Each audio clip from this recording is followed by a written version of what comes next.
ಗದಗ ಜಿಲ್ಲೆಯ ಲಕ್ಷ್ಮೇಶ್ವರ ನಗರಕ್ಕೆ ಸುತ್ತಮುತ್ತಲು ಗ್ರಾಮದ ಜನತೆ ದಿನನಿತ್ಯವೂ ವ್ಯಾಪಾರ ವಹಿವಾಟಿಗೆ ಬರ್ತಾರೆ ಮತ್ತು ಬಜಾರ್ನಲ್ಲಿ ವ್ಯಾಪಾರ ಮಾಡ್ತಾ ಇರುವ ವ್ಯಾಪಾರಸ್ಥರಿಗೆ ಮತ್ತು ಅವರ ಅಂಗಡಿಯಲ್ಲಿ ಕೆಲಸ ಮಾಡುವ ಕೆಲಸಗಾರರಿಗೆ ಮೂತ್ರ ವಿಸರ್ಜನೆ ಮಾಡಲು ಮೂತ್ರಾಲಯ ಇಲ್ಲದಂತಾಗಿದೆ. ಅದಕ್ಕಾಗಿ ಪುರಸಭೆ ಅಧಿಕಾರಿಗಳು ಮತ್ತು ಜನಪ್ರತಿನಿಧಿಗಳು ಸಾರ್ವಜನಿಕರು ಮೂತ್ರ ವಿಸರ್ಜನೆ ಮಾಡಲು ಬಜಾರ್ ರಸ್ತೆಯಲ್ಲಿರುವಂತಹ ಮೂತ್ರಾಲಯವನ್ನು ನಿರ್ಮಿಸಬೇಕು ಎಂದು ಕರ್ವೆ ಸ್ವಾಭಿಮಾನಿ ಬಣದ ತಾಲೂಕು ಉಪಾಧ್ಯಕ್ಷರಾದ ಯಲ್ಲಪ್ಪ ಆರ್ ಬಾಕಳೆ ಅವರು ಆಗ್ರಹಿಸಿದರು.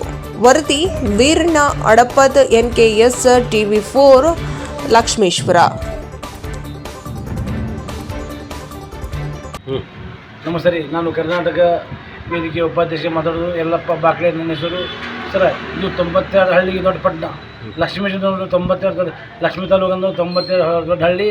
ಇಲ್ಲೇ ಒಂದು ಕೊಳೆ ಜಾಗ ಇಲ್ಲ ನೋಡ್ರಿ, ಇಲ್ಲಿ ರಾಡಿ ಆಗೈತಿ. ಮತ್ತು ಈಗ ವ್ಯಾಪಾರಸ್ಥರು ಉಚ್ಚೆಯಲ್ಲಿ ಹೋಗೋರು, ಹೆಲಕ್ಕೆಲ್ಲ ಹೋಗು. ಇದಕ್ಕೆ ಪುರಸಭೆ ಏನು ಮಾಡ್ಬೇಕಂದ್ರೆ ನಮ್ಮ